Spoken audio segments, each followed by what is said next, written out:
नमस्कार दोस्तों, स्वागत है आपका हमारे YouTube चैनल बायोगेनर क्लासेस में। आज की स्पेशल क्लास में हम बहुत ही इंपॉर्टेंट टॉपिक डिस्कस करने वाले हैं जिसका नाम है माइक्रोस्पोरोजेनेसिस। ये टॉपिक क्लास 12th की बायोलॉजी के लिए बहुत ही ज़रूरी है। अक्सर यूपी बोर्ड एग्जाम में पूछ लिया जाता है। तो बिना देरी के चलिए शुरू करते हैं। जैसा कि आप लोगों ने थंबनेल देख ही लिया होगा और इसमें लिखा है कि क्लास 12th की ये बायोलॉजी की हम बात करने वाले हैं और 2025 में जो आपका यूपी बोर्ड का एग्ज़ाम होगा उसके लिए बायोलॉजी का ये मोस्ट इम्पॉर्टेंट लॉन्ग क्वेश्चन है। ठीक है, कैसा है? लॉन्ग क्वेश्चन, और इसका नाम है माइक्रोस्पोरोजेनेसिस। चलिए, जैसा आप लोगों ने यहाँ पे स्क्रीन पर देख लिया है, माइक्रोस्पोरोजेनेसिस हिंदी में इसको बोलते हैं लघु बीजाणु जनन। माइक्रोस्पोरोजेनेसिस वो प्रोसेस है जिसमें पोलन ग्रेन्स का निर्माण होता है। ये प्रोसेस फ्लावर के मेल रिप्रोडक्टिव पार्ट यानी एंथर के अंदर होती है।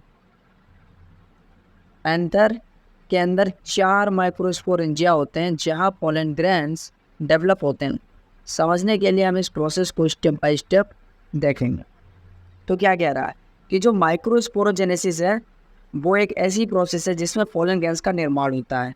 ठीक है, और सिंपल से एक डेफिनेशन बताता हूँ, आप लोग ऐसे भी लिख सकते हो कि एंथर के अंदर माइक्रोस्पोरेंजिया से माइक्रोस्पोर का फॉर्मेशन होना क्या कहलाता है? माइक्रोस्पोरोजेनेसिस कहलाता है। ठीक है, सिंपल सी एक लाइन आप लोग लिख सकते हो।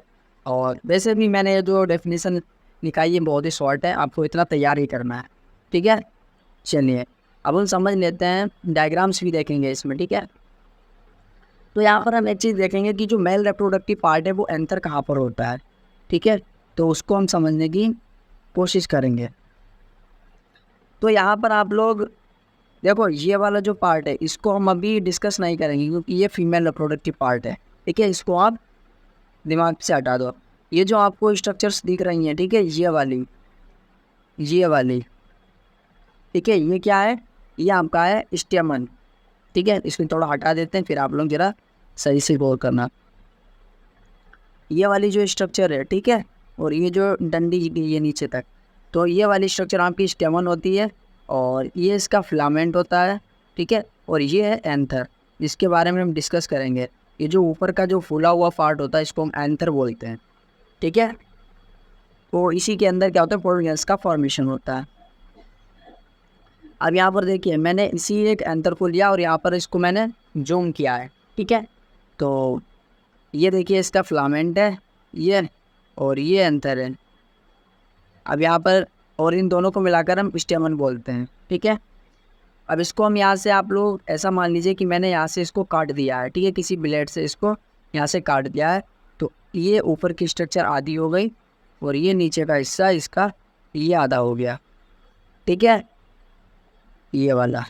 ठीक है, इसको बोलते हैं पोलन सेट्स। पोलन सेट्स कब बोला जाता है? जब माइक्रोस्पोरेंजिया होती है, मैच्योर होने लगती है, तब इसको हम पोलन सेट्स कहते हैं। ठीक है, चलिए अभी हम आपको इस डायग्राम पे फिर से आना पड़ेगा। तो अगली हेडिंग डालना है आपको, स्टेप्स ऑफ माइक्रोस्पोरोजेनेसिस। तो दोस्तों सबसे पहले एंथर के अंदर माइक्रोस्पोर मदर सेल्स यानी MMC, इनको शॉर्ट में बोलते हैं, जिन्हें हम पोलन मदर सेल्स भी कहते हैं। याद रखना, चाहे माइक्रोस्पोर मदर सेल्स हों या पोलन मदर सेल्स हैं, ठीक है, एक ही बात होती है। ये सेल्स डिवाइड होती हैं, मतलब इनका जो क्रोमोसोम नंबर होता है वो 2n होता है। ठीक है, इतना याद रख लेना। तो पहली स्टेप हेडिंग डाल लेना है, step 1 formation of microspore mother sales. अब यहाँ पर हम माइक्रोस्पोर मदर सेल्स को पहले बना लेते हैं। तो माइक्रोस्पोर मदर सेल्स यानी MMC शॉर्ट में माइक्रोस्पोरेंजियम में मौजूद होते हैं और यही वो सेल्स हैं जो आगे चलकर पोलन ग्रेन्स बनाती हैं। ठीक है, तो मैंने जब आपको ये एंथर काट के दिखाया था, ठीक है, ये वाला जो एंथर मैंने आपको काट के दिखाया था, ये आपको जो कॉर्नर दिख रहे हैं, ठीक है, ये वाले है। थोड़ा मैं कलर इसका चेंज करता हूँ। तो ये वाले जो आपको कॉर्नर दिख रहे हैं, ये क्या है? माइक्रोस्पोरेंजिया है। ठीक है, ये हर कॉर्नर पे माइक्रोस्पोरेंजिया है। अब इसी के अंदर क्या होती है आपकी माइक्रोस्पोर मदर सेल्स, जो ये वाली है। ठीक है, ये वाली जो है माइक्रोस्पोर मदर सेल, ये वाली, ठीक है, MMC, ये माइक्रोस्पोरेंजिया इसके अंदर मौजूद होती है और पोलन ग्रेन्स बनाती है। स्टेप सेकेंड देखिए, मियोटिक डिवीजन। यहाँ पर अर्धसूत्री विभाजन होगा। इंग्लिश में इसको बोलते हैं मियोटिक डिवीजन और हिंदी में बोलते हैं अर्धसूत्री विभाजन। आप लोगों ने पढ़ा होगा 11 में जब आपने साइटोलॉजी पढ़ी होगी, cell cycle and cell division वाले चैप्टर में। तो लिखा है कि अब माइक्रोस्पोर मदर सेल्स में मियोसिस प्रोसेस होता है जो 2 स्टेप्स में होता है। पहले मियोसिस फर्स्ट होगी, ठीक है, जिसमें क्या होगा, डिप्लॉयड एमएमसी मतलब जो माइक्रोस्पोर मदर सेल्स हैं वो एप्लॉयड सेल्स में डिवाइड होता है। इसके बाद मियोसिस सेकेंड होता है जिससे 4 एप्लॉयड माइक्रोस्पोर्स बनते हैं, ठीक है। चलिए यहाँ पर देखिए, ये जो आपको मैंने दिखाए थे, ये कॉर्नर, ये कॉर्नर, ये कॉर्नर, ये कॉर्नर, ये क्या आपकी माइक्रोस्पोरेंज है, ठीक है। तो यहाँ पर मैंने आपको ये बता दिया है, ठीक है। हर स्टेप्स को ध्यान से देखना और बाद में हम इसका एक डायग्राम आपको बता देंगे, बस वही बना लेना और बाकी आपको कुछ नहीं बनाना, ठीक है। अब स्टेप आप 3 देखिए, क्या लिखा है कि जब ये 4 माइक्रोस्पोर्स बन जाते हैं तो इन्हें हम टेट्राड कहते हैं। ये ग्रुप में रहते हैं लेकिन धीरे धीरे ये सेपरेट होकर पोलन ग्रेन्स में मैच्योर होते हैं। स्टेप 4 में देखिए क्या होगा।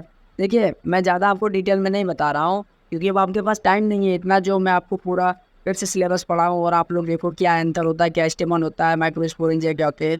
बिल्कुल आपको इतना रटी लेना है, ठीक है। इतना याद कर लो, आपको फुल मार्क्स मिलेंगे, ठीक है। तो स्टेप 4 मैच्योरेशन ऑफ माइक्रोस्पोर्स, यानी जो माइक्रोस्पोर्स हैं वो क्या होंगे, परिपक्व होंगे। तो अब ये टेट्राड से अलग होकर मैच्योर पोलन ग्रेन्स में बदल जाते हैं जो फर्टिलाइजेशन में मदद करते हैं। यही पोलन ग्रेन्स आगे चलकर फीमेल गैमेट से फ्यूज होते हैं और सीड का निर्माण करते हैं, ठीक है। तो अब हम आपको इसका एक डायग्राम दिखाते हैं। ये वाला देखिए, मैं इस वाले डायग्राम की बात कर रहा था। तो यहाँ पर ये वाली जो आपकी है ये है माइक्रोस्पोर मदर सेल्स, ठीक है। ये वाली माइक्रोस्पोर मदर सेल्स और ये कैसी हैं, डिप्लॉयड है, ठीक है। इनमें क्या हुई, मियोसिस फर्स्ट हुई, इनमें मियोसिस फर्स्ट हुई। तो यहाँ पर ये 2 सेल्स बन गई, ठीक है, एक ये और एक ये, ठीक है। फिर मियोसिस सेकेंड हुई, तब इसमें 2 से 4 बन गए और यही है टेट्राड और ये आपके 4 माइक्रोस्पोर सेल्स हैं और जो कि हैप्लॉइड हैं, ठीक है। फिर इसका हुआ डेवलपमेंट, आगे ये मैच्योर होंगे, ठीक है, ये डेवलपमेंट होगा इनका। तो ये 4 बन गए क्या, पोलन ग्रेन्स, ठीक है। फिर इनमें होगी माइटोसिस और ये आपके मेल गैमेट आगे बनाएंगे और फिर ये फर्टिलाइजेशन करेंगे। तो ये वाला डायग्राम इंपॉर्टेंट है, इसको आप रफली प्रिपेयर कर लेना और एग्ज़ाम में आपको ज़रूर बनाना है, तभी आपको नंबर अच्छे मिलेंगे, वरना आपको नंबर नहीं मिलेंगे। चलिए अब हम देख लेते हैं इंपॉर्टेंस ऑफ माइक्रोस्पोरोजेनेसिस। दोस्तों माइक्रोस्पोरोजेनेसिस प्लांट रिप्रोडक्शन के लिए बहुत इंपॉर्टेंट प्रोसेस है। इसके बिना फर्टिलाइजेशन नहीं हो सकता और नए सीड्स का फॉर्मेशन नहीं हो सकता, इसलिए अच्छे से समझना बहुत ज़रूरी है। तो ये हो गया इसका इंपॉर्टेंस क्या है माइक्रोस्पोरोजेनेसिस का, कि इसके बिना ना तो सीड्स का फॉर्मेशन होगा और ना ही फर्टिलाइजेशन होगा, ठीक है। तो ये इंपॉर्टेंस है इसका। नेक्स्ट देखिए, और ये आपका एनसीईआरटी में डायग्राम दे रखा है, बहुत अच्छा रहेगा अगर आप लोग ये वाला डायग्राम बनाओगे, ठीक है। इसको तैयार कर लेना अगर आप लोग तैयार करना चाहते हो।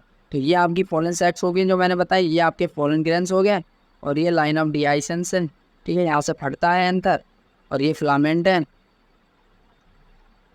फिर से ये डायग्राम है और अगर स्क्रीनशॉट लेना चाहते हो तो ले लो और इसको बना लेना, ठीक है, अच्छे से समझ कर। तो कंक्लूजन देखते हैं कि क्या निकला है। दोस्तों आज हमने जाना कि कैसे माइक्रोस्पोरोजेनेसिस के जरिए पोलन ग्रेन्स बनते हैं और प्लांट फर्टिलाइजेशन में इनका क्या रोल होता है। मुझे उम्मीद है कि आपको ये टॉपिक अच्छे से समझ आया होगा। अगर आपको ये वीडियो पसंद आया हो तो इसे लाइक करना ना भूलें और अपने दोस्तों के साथ ज़रूर शेयर करें और ऐसे इंपॉर्टेंट टॉपिक्स के लिए हमारे चैनल बायोगेनर क्लासेस को सब्सक्राइब कर लें। मिलते हैं अगले वीडियो में, तब तक के लिए धन्यवाद।